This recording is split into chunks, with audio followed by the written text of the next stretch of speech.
జానకి కలగనలేదు రాముని సతి కాగలనని ఈనాడు. రాముడు అనుకోలేదు జానకి పతి కాగలనని ఆనాడు.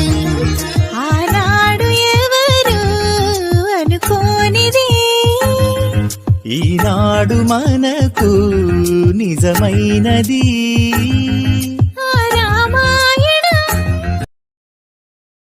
కళ్యాణం గమనీయం ఒకటయ్యే వేళ నా వైభోగం. కళ్యాణం గమనీయం ఈ రెండు మనసులే రమణీయం. ముడే ముళ్ళట ముడి పడుతుంటే ముచ్చట నాలుగు దిక్కుల కంట చూడ ముచ్చటైన వేడుకంట. ఆ పంచభూతాల తోడుగా